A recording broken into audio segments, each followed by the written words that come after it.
Halo guys, perkenalkan nama saya Aglis dari kelas Saik 1B. Saya akan menjelaskan materi tentang mineral. Selamat menyaksikan. Mineral. Mineral adalah zat atau benda yang terbentuk oleh proses alam. Biasanya bersifat padat serta tersusun dari komposisi kimia tertentu dan mempunyai sifat-sifat fisik yang tertentu pula. Pengertian mineral menurut para ahli.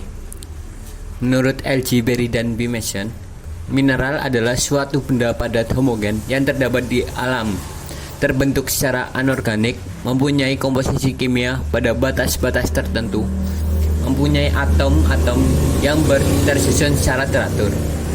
Dan ada menurut A.W.R. Potter dan H. Robinson. Mineral adalah suatu bahan atau zat homogen mempunyai komposisi kimia tertentu atau dalam batas-batas dan mempunyai sifat-sifat tetap, dibentuk dalam dan bukan hasil suatu kehidupan. Klasifikasi menurut Dana.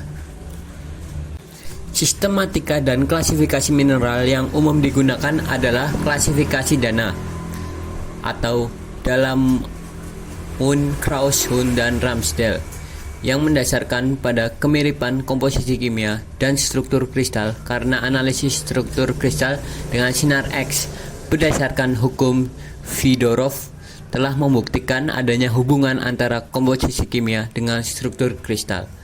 Dana membagi mineral menjadi 8 kelompok sebagai berikut.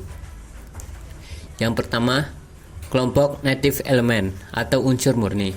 Native element atau unsur murni adalah kelas mineral yang dicirikan dengan hanya memiliki satu unsur atau komposisi kimia saja. Kemudian ada kelompok sulfida.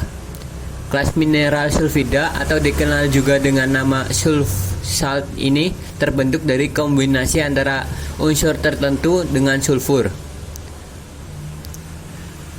Kemudian ada kelompok oksida dan hidroksida. Mineral oksida merupakan mineral yang terbentuk dari kombinasi unsur tertentu dengan gugus anion oksida. Mineral oksida terbentuk sebagai akibat persenyawaan langsung antara oksigen dan unsur tertentu. Kemudian kelompok halida. Kelompok ini dirincikan oleh adanya dominasi dari ion elektronegatif. Kemudian ada kelompok karbonat, merupakan persenyawaan dengan ion CO3 dan disebut karbonat. Umpamanya persenyawaan dengan Ca dinamakan kalsium karbonat. CO3 dikenal sebagai mineral kalsit. Kemudian ada kelompok sulfat. Sulfat terdiri dari anion sulfat. Mineral sulfat adalah kombinasi logam dengan anion sulfat tersebut. Pembentukan mineral sulfat biasanya terjadi pada daerah evaporitik yang tinggi kadar airnya, kemudian perlahan-lahan menguap sehingga formasi sulfat dan halida berinteraksi. Kemudian ada kelompok fosfat. Kelompok ini dicirikan oleh adanya gugus PO4 dan pada umumnya memiliki kilap kaca atau lemak. Dan ada silikat. Silikat merupakan 25% dari mineral yang dikenal dan 40% dari mineral yang dikenali. Hampir 90% mineral pembentuk batuan adalah dari kelompok ini, yang merupakan persenyawaan antara silikon dan oksigen dengan beberapa unsur metal. Kemudian ada identifikasi mineral. Identifikasi mineral merupakan suatu kegiatan membuat deskripsi tentang suatu mineral tertentu. Setelah identifikasi dilakukan, maka kita dapat dengan jelas memberi nama mineral tersebut. Identifikasi terbagi menjadi 8, yaitu yang pertama ada kilat. Kilat sering juga disebut kilapan, merupakan kenampakan suatu mineral yang ditunjukkan dari pantulan cahaya yang dikenakan padanya. Kilat secara garis besar biasanya dibagi menjadi 2 jenis. Yang pertama kilat logam atau metallic luster, kemudian ada kilat non-logam. Kilat non-logam dibagi lagi menjadi kilat intan atau adamantine luster, kilat kaca vitreous luster, kilat sutra silky luster, kilat resin, resinous luster, kilat mutiara, periluster, kilat tanah, kilat seperti tanah lempung. Kedua ada warna. Warna mineral merupakan kenampakan langsung yang dapat dilihat, akan tetapi tidak dapat diandalkan dalam identifikasi mineral karena suatu mineral dapat memiliki lebih dari satu warna.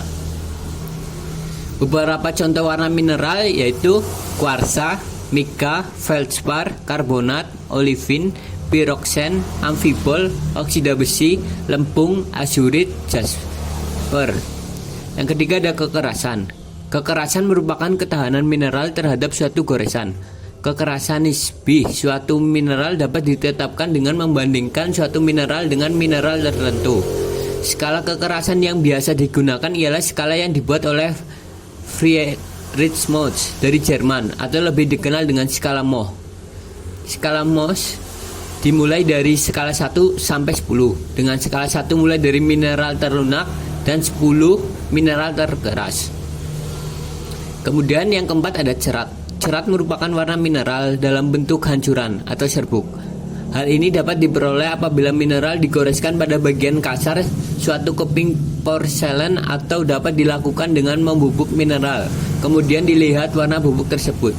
Cerat dapat berupa warna asli mineral, dapat pula berbeda. Yang kelima ada belahan.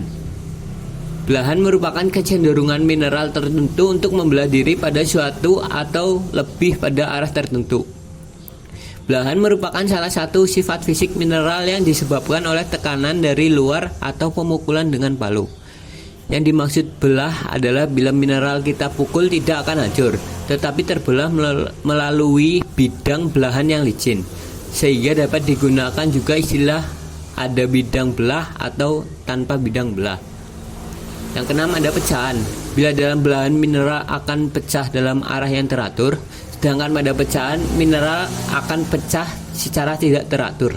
Perbedaannya bidang belah pada belah akan nampak memantulkan sinar seperti pada cermin datar, sedangkan pada pecahan akan memantulkan sinar ke segala arah dengan tidak teratur. Beberapa jenis pecahan mineral adalah sebagai berikut. Concordia bila memperlihatkan gelombang yang melengkung seperti pecahan botol. Fibrous bila menunjukkan gejala pecahan seperti serat, contohnya asbes. Even bila pecahan tersebut menunjukkan bidang pecahan yang halus, contohnya mineral lempung. Uneven bila pecahan tersebut menunjukkan bidang pecahan yang kasar, contohnya mineral magnetit atau mineral besi. Kemudian ada Hackley bila pecahan tersebut menunjukkan bidang pecahan yang kasar, tidak teratur dan runcing, contohnya mineral pada perak dan emas. Dan ada bentuk. Mineral ada yang memiliki bentuk struktural kristal, ada pula yang tidak memiliki bentuk atau struktur kristal. Mineral yang memiliki bentuk kristal disebut mineral kristalin, sedangkan yang tidak memiliki bentuk kristal disebut amorf.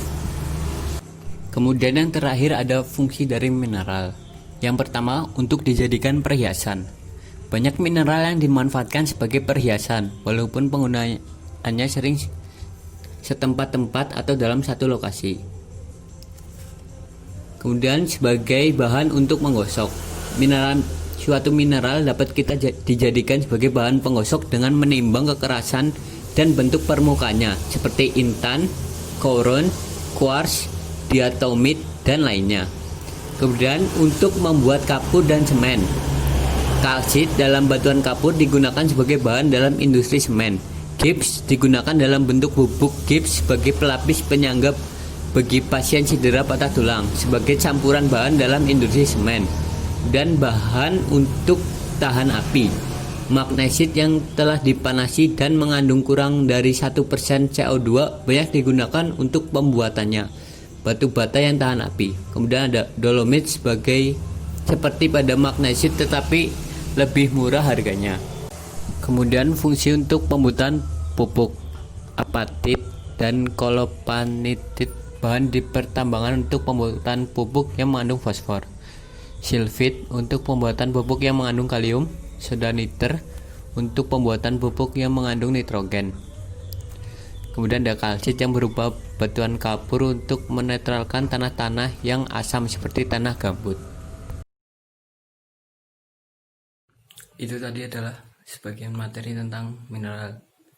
Semoga kalian semua dapat memahaminya. Sekian dari saya. Sampai ketemu lagi.